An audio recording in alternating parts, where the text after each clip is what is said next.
अच्छा जी, अब हम आगे नेक्स्ट वीडियो में अब हमारे पास है जी पेस्ट एनालिसिस।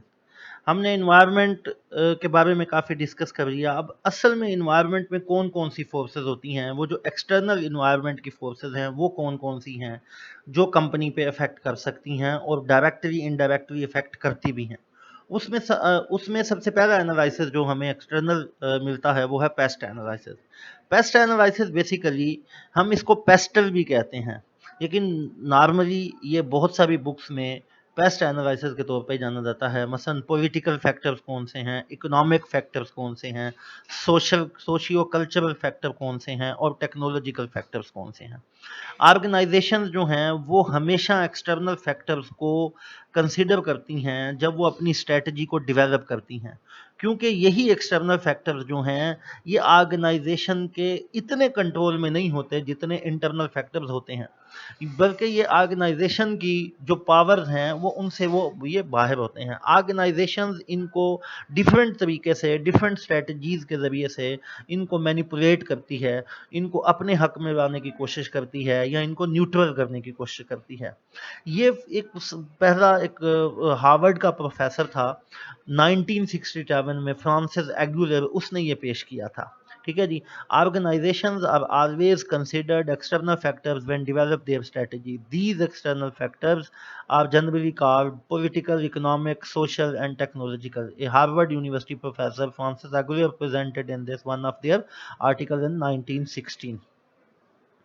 अब पॉलिटिकल फैक्टर्स में कौन क्या क्या चीज़ें होती हैं। मसलन पॉलिटिकल फैक्टर्स में सबसे पहली चीज़ जो उसमें होती है, उस वक़्त की जो पॉलिटिकल गवर्नमेंट है वो कितनी स्टेबल है, सबसे पहले ये चीज़ देखी जाती है, क्योंकि उसकी स्टेबिलिटी ही इस चीज़ की गारंटी दे रही होती है कि ये गवर्नमेंट जो लॉज बनाएगी वो कितने अरसे तक और कब तक वैलिड होंगे, और उस कंट्री में पॉलिटिकल स्ट्रक्चर कितना वैलिड और कितना स्टेबल है, कितना कंटिन्यूअस है, कि कभी कोई आर्मी वाला बंदा, कभी कोई जर्नेल, कभी कोई ऐसा बंदा जो आके उसने अब मसलन मार्शल लॉ नहीं लगाया, उसने पिछले कानून को ख़त्म नहीं किया, उसने आके कब्ज़ा नहीं किया इक़्तिदार पे। यहाँ अवाम के मुंतखब नुमाइंदे हैं, वही करते हैं और उनके पास फ़ौज, अदलिया, हर चीज़ उनके अंडर है।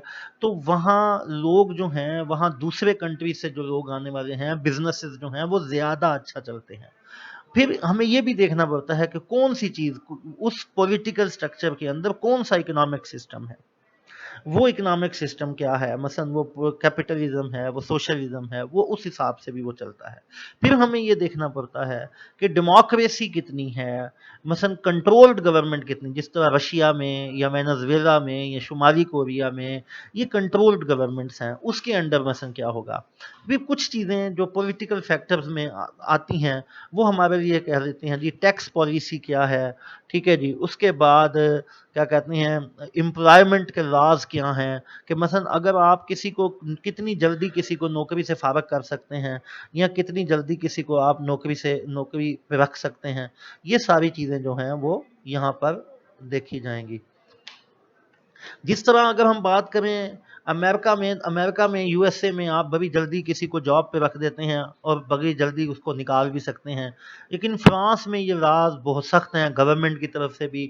आप किसी को इतनी इजीली जॉब पे रखते नहीं हैं, मसलन एक प्रोसेस से गुजार के जॉब पे रखते हैं, फिर उतनी जल्दी आप उसको निकाल नहीं सकते। उस एम्प्लॉय को जॉब से निकालने का बहुत ही कॉम्प्लिकेटेड प्रोसेस है।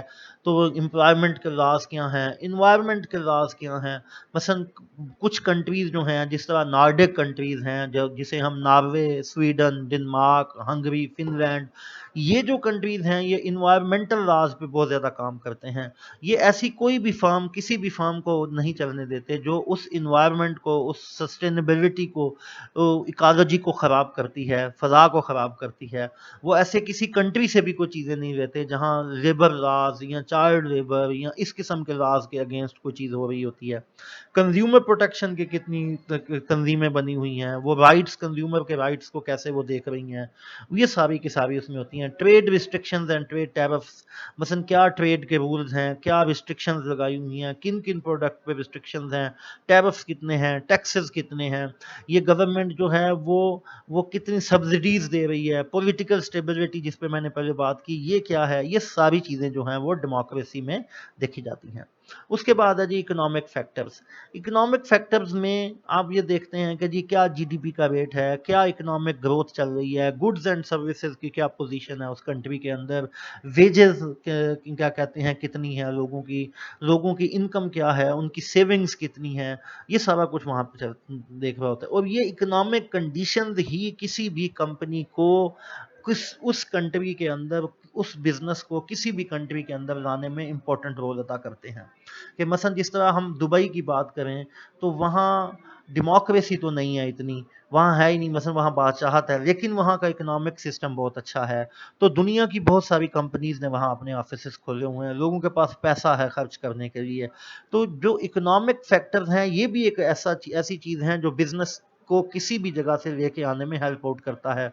इकोनॉमिक ग्रोथ क्या है, मसलन कितनी उनकी इकोनॉमी जो है वो ग्रो कर रही है, कितनी तेज़ी से ग्रो कर रही है। जितनी तेज़ी से इकोनॉमी ग्रो कर रही होगी, प्रॉफिट का रेट और इन चीज़ों का रेट उतनी ज़्यादा होगा, एम्प्लॉयमेंट के चांसेस ज़्यादा होंगे, सर्विसेज वहाँ पे ज़्यादा मसलन चाहिए होंगी, हेल्थ की, एजुकेशन की। इंटरेस्ट रेट्स क्या हैं बैंकों के, हाई हैं, लो हैं। इन्फ्लेशन रेट्स क्या हैं, इन्फ्लेशन जो है वो बहुत ज़्यादा इम्पैक्ट करती है कि जी इन्फ्लेशन रेट अगर ज़्यादा होगा तो महंगाई ज़्यादा होगी। एक्सचेंज रेट्स क्या हैं, डिमांड की कंडीशंस क्या हैं मार्केट में, और क्रेडिट फैसिलिटीज़, बैंक जो हैं वो कितनी क्रेडिट फैसिलिटीज़ प्रोवाइड करते हैं, कितने लोन देने के लिए तैयार हैं, लोन लेने के लिए कितने तैयार हैं। यानी कि बैंक अगर लोन देने के लिए तैयार हैं और लोन लेने के लिए भी लोग तैयार हैं तो इसका मतलब है कि बहुत सूटेबल इन्वायरमेंट है, लोग लोन ले के बिजनेस कर रहे हैं, इन्वेस्ट कर रहे हैं।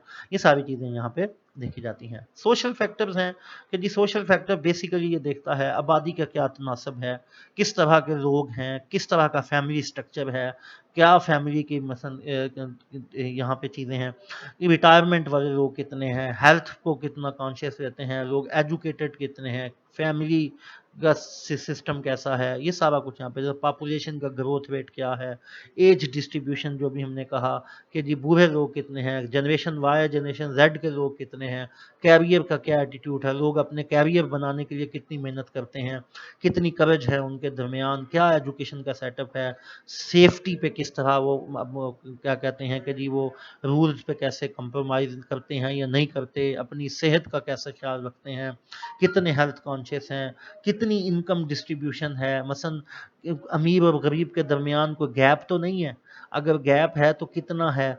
जितना कम गैप होगा वो जो सोसाइटी है वो उतनी ज़्यादा अच्छी होगी, उतने कम वहाँ पे जुराइम होंगे, क्योंकि अमीर और गरीब के दरमियान गैप बहुत ज़्यादा कम होगा। अगर ज़्यादा गैप होगा तो वहाँ डिफरेंट वे जो हैं under the table, red tapism, इस तरह की चीज़ें जो हैं वो ज़्यादा होंगी वहाँ पे। उसके बाद है जी टेक्नोलॉजिकल फैक्टर्स। टेक्नोलॉजिकल फैक्टर्स में ये सबसे ज़्यादा इंपॉर्टेंट है आज के दौर में, मसलन आज का जो टेक्नोलॉजी का दौर है उसमें रिसर्च एंड डेवलपमेंट कितनी होगी, ऑटोमेशन मसलन कितनी है, ऐसी इंडस्ट्री या ऐसी मशीनरी ऑटोमेटिक मसलन जो काम करती है वो कितनी है, रोबोटिक इंडस्ट्री भी जिस तरह हम कह सकते हैं। रेट ऑफ टेक्नोलॉजी चेंज कितना है कि कितनी जल्दी इस कंट्री में टेक्नोलॉजी एक टेक्नोलॉजी दूसरी टेक्नोलॉजी की जगह ले लेती है, एडवांस टेक्नोलॉजी आ जाती है, कितना रेट है चेंज, कितनी स्पीड अप है चीज़ें। जितनी टेक्नोलॉजी का रेट स्पीड अप होगा इसका मतलब है कि यहाँ टेक्नोलॉजी डेवलपमेंट उतनी ज़्यादा हो रही है, एक टेक्नोलॉजी की जगह दूसरी टेक्नोलॉजी उतनी तेज़ी से आ रही है।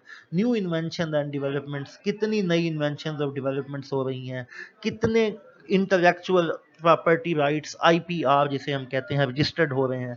जिस कंट्री में जितने ज़्यादा इंटेलेक्चुअल प्रॉपर्टी राइट्स रजिस्टर्ड होंगे, जितनी ज़्यादा वो नई से नई चीज़ें रजिस्टर्ड करेंगे, वो कंट्री उतना ही ज़्यादा रिसर्च एंड डेवलपमेंट में टेक्नोलॉजिकल फैक्टर्स में आगे माना जाता है। मोबाइल और इंटरनेट टेक्नोलॉजी जो है वो कितनी है फास्ट है, कितना मोबाइल और इंटरनेट फास्ट और सस्ता मिल रहा है, कितनी उनकी अप्रोच है, ये सारी चीज़ें जो हैं हम इन टेक्नोलॉजिकल फैक्टर्स में देखते हैं। ये हमारे पास 4 पेस्ट एनालिसिस था जी।